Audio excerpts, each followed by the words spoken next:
Good morning, everyone. Welcome. My name is Menachem Creditor. It's my honor to serve as scholar in residence and rabbi for UJA Federation of New York.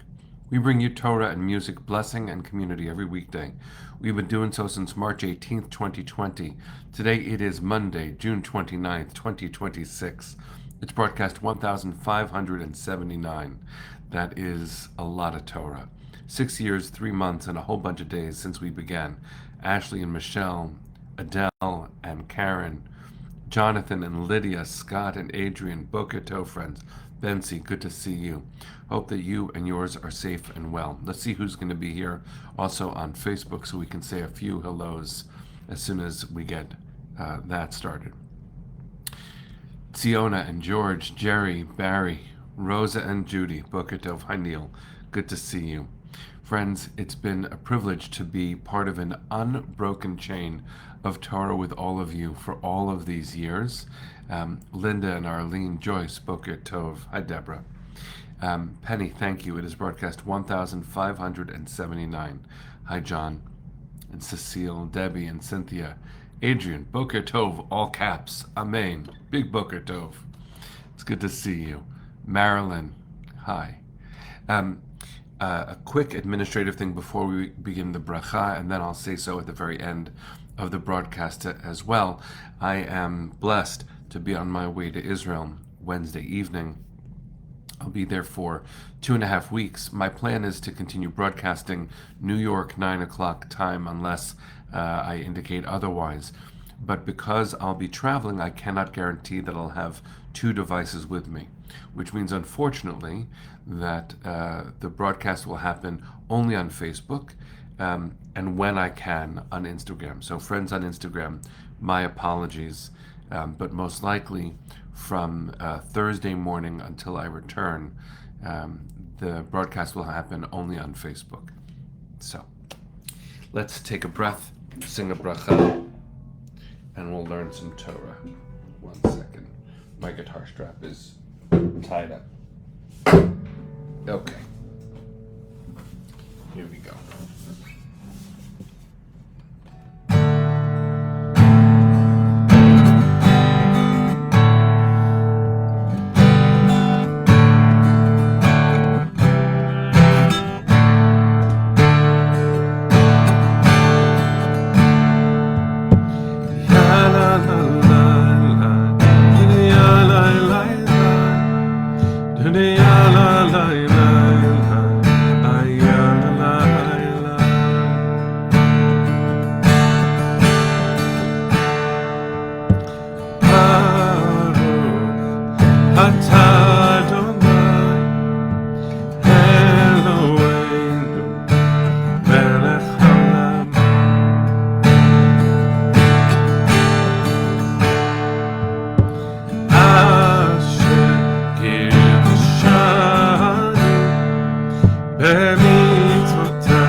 So good morning, everyone. It's good to see all of you. Ronnie, you're asking how to be part of the community on Facebook. UJA Federation of New York has a Facebook page, and we go live 9 o'clock in the morning, just as we do on Instagram, also there. So if you're on the UJA Facebook page, just click reload around 9 o'clock. Sometimes I'm a few minutes late, and you'll be able to be a part of that. Glad to share. Hold on a second. Sometimes the screen jumps too much. Natalie is sharing. If I may inform my Torah friends that I was invited to sing God Bless America at Morgan Park on July 12th to celebrate the 250th. She would like to meet you if you are in the area and you can attend. So friends, if you're in anywhere near Morgan Park, July 12th, 2026, jump forward and say hello to our friend after she sings, I'm sure beautifully, the national anthem. Okay, let's talk some Torah. And I want to dedicate today's learning in particular to my brother-in-law, Arsen Ostrovsky. Many of you know, because we went together to Sydney, Australia, thanks to our friend, my beloved friend Kim, who's part of our community, and her husband Alan. I was able to be in Sydney in the aftermath of the horrific attack on Bondi Beach last December. I went a few months after, and thank God my brother-in-law, who was shot in that horrific terrorist attack, is physically recovered.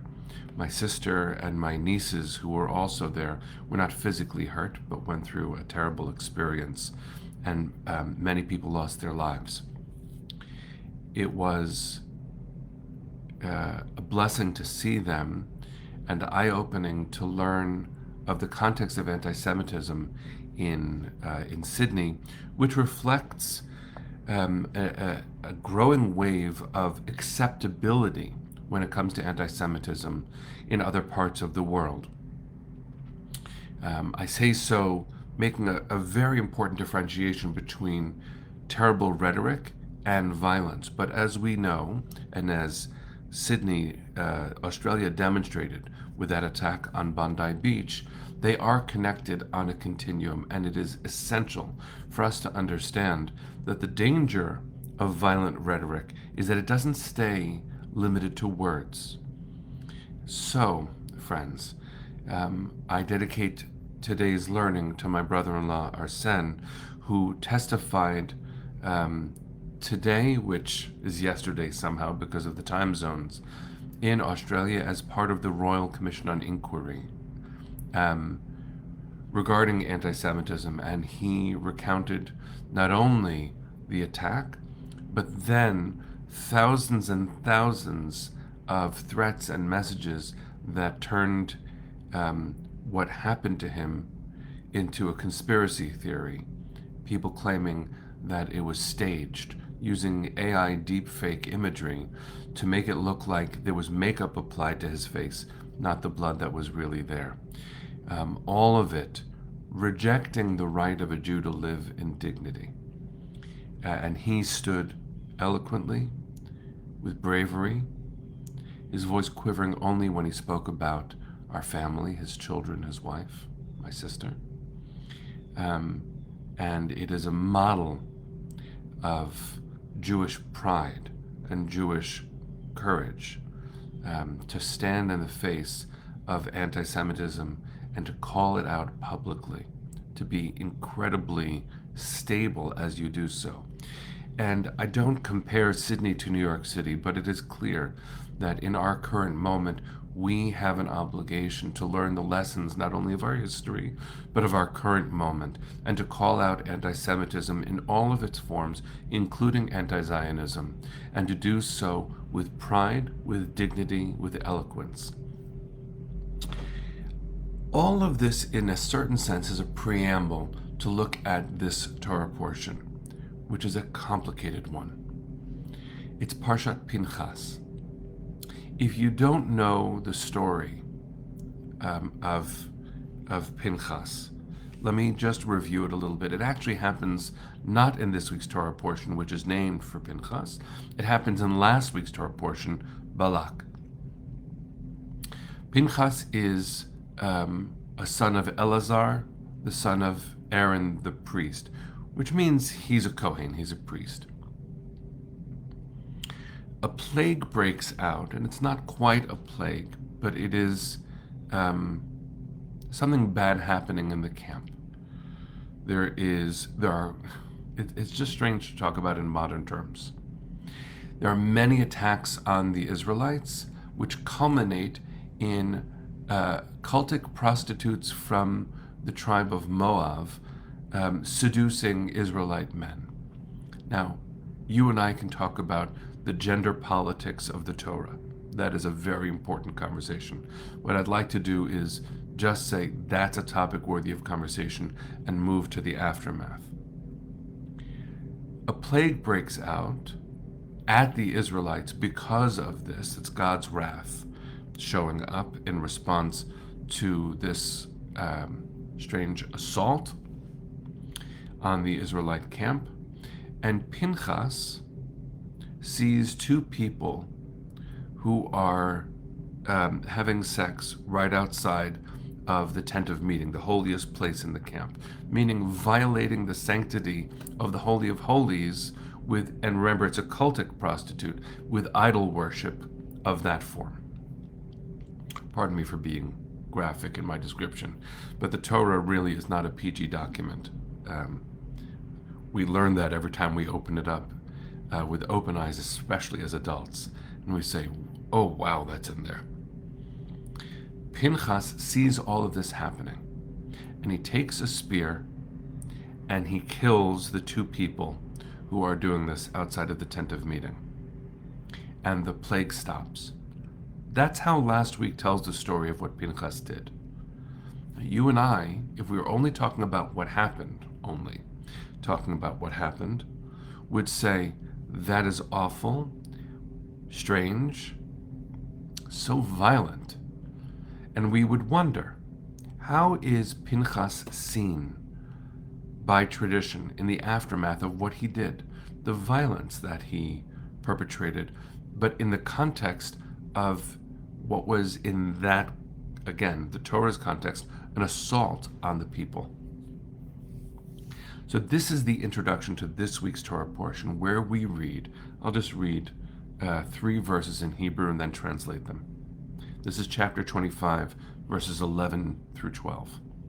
Vaydaber Adonai el Moshe lemor, God said to Moses, saying, Pinchas ben Elazar ben Aharon HaKohen heshiv et chamati me'al b'nei Israel bekano et kinati betocham v'lo chiliti et b'nei Israel bekinati lachen emor hineni noten lo et briti shalom.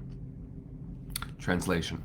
God said to Moses, saying, Pinchas, the son of Elazar, the son of Aaron, the Kohen, the priest, has turned back my wrath from the Israelites by displaying among them his passion for me. And the word for passion is kinati, which also means zealotry, jealousy, so that I did not wipe out the Israelite people in my kin'ah, in my jealousy, in my passion.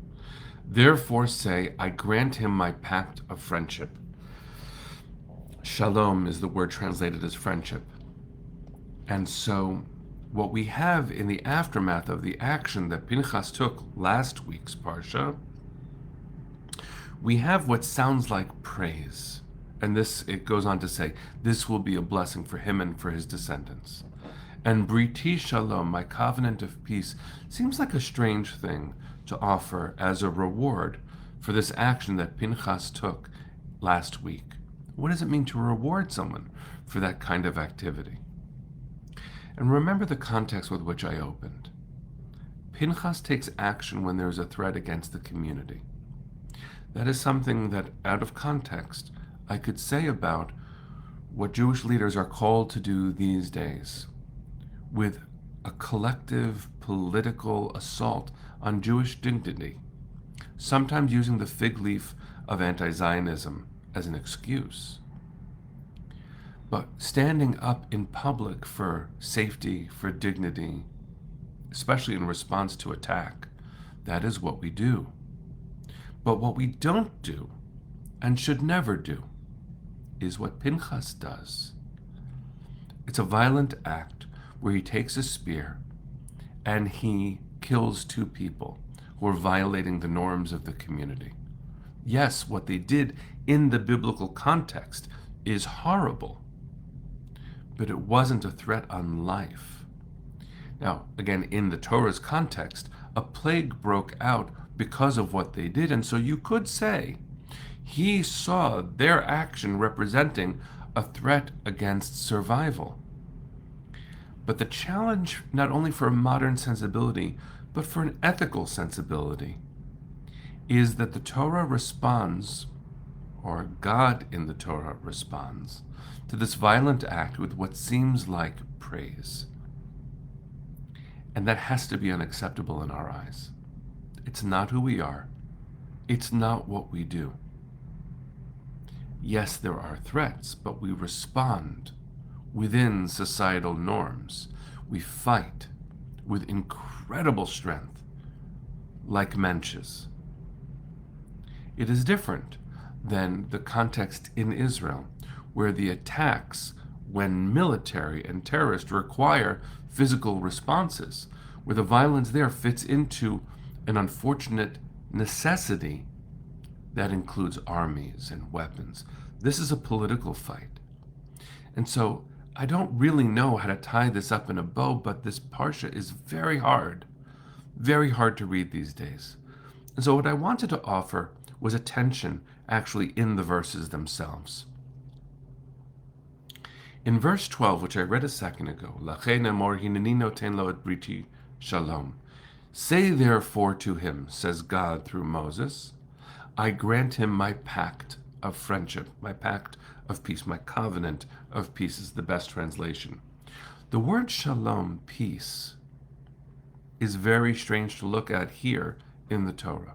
If you know Hebrew letters, it's spelled Shin, Lamed, Vav, Mem. The third letter, the Vav, is just one line from top to bottom of the length of a letter.